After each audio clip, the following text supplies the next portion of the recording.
My girlfriend asked me out for a fancy dinner on the weekend, and I pretended to agree. I turned around and boarded a flight abroad because I knew Ruyan Liu would definitely stand me up for her longtime crush. Sure enough, Ruyan Liu bailed on me again with the excuse of working overtime. She left me alone on our wedding anniversary, and this time I didn't beg her to stay. Instead, I finished my steak calmly that night. Her childhood best friend posted a WeChat moment.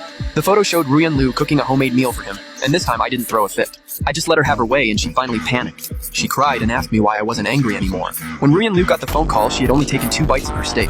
I have to go back to the office to handle something. Yeah, go ahead. I cut a small piece of steak and put it in my mouth. It was tender and juicy. I was pleased, and Ruyan Liu didn't expect me to be so calm. She frowned and said, "I'll bring you a gift when I get back." She left in a hurry after speaking, and I finished my meal calmly. I felt a little regret that even this last anniversary didn't go well. When I got home, I saw a WeChat moment posted by her childhood best friend Chuchen Shu on my phone. The photo showed Ruyan Liu's hands rolling up her sleeves to serve food on the table. It sucks to have a sudden stomach bug. Thanks, Ruyan, for cooking for me no matter when. You'll always show up when I need you. I guess that's my confidence. I turned off my phone and went to bed. I heard someone entering the door with a passcode in the middle of the night, and I paid a little attention. I confirmed it was Ruyan Liu and fell back into a drowsy sleep before I drifted off again.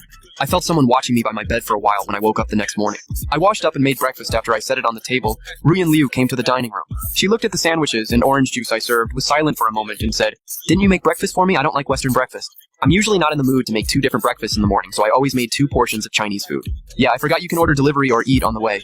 I finished my meal quickly and got ready for work. I looked up and saw her face fall. I know you're mad that I lied to you yesterday, but you were so unreasonable before I got scared. I'm not mad Chuchen had a sudden stomach bug yesterday. And he lives alone. I was worried about him. That's why I'm really not mad. Stop making a fuss. I've always said I only see Chuchen as a brother. Why can't you understand? I'm really not mad. Fine. I couldn't help raising my voice and saw the shock on her face. I softened my tone and said, "I understand you, but I have to go to work now. We can talk about the rest when I get back."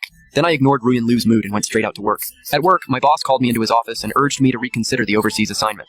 Shaolin, this is an amazing opportunity, and the environment there is safe and secure.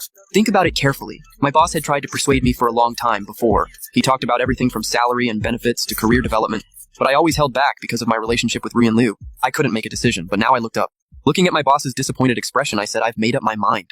Manager Yang. I'm willing to go." My boss was very happy. I finally lived up to his expectations, and it felt like a huge weight off my chest. After work, I ate out first, and unexpectedly Ruyan Liu was already home when I got back. "What a surprise, you're home late." She had a calm look on her face and handed me a box. Anniversary gift. I let out a surprise sound. I took it and said apologetically, "Thank you, I forgot to buy you a gift. Can I make it up to you later?" Her face seemed to darken significantly. Ziping calmed down. "Will you listen to me? I told you this before. Chuchen and I grew up together. It's not easy for him to move to this city alone. I promised his parents I'd take good care of him." I could feel she was angry, but I was still confused and said, "Don't get worked up. I understand, you just say what you need to say. Stop acting like this, okay?" She got even angrier.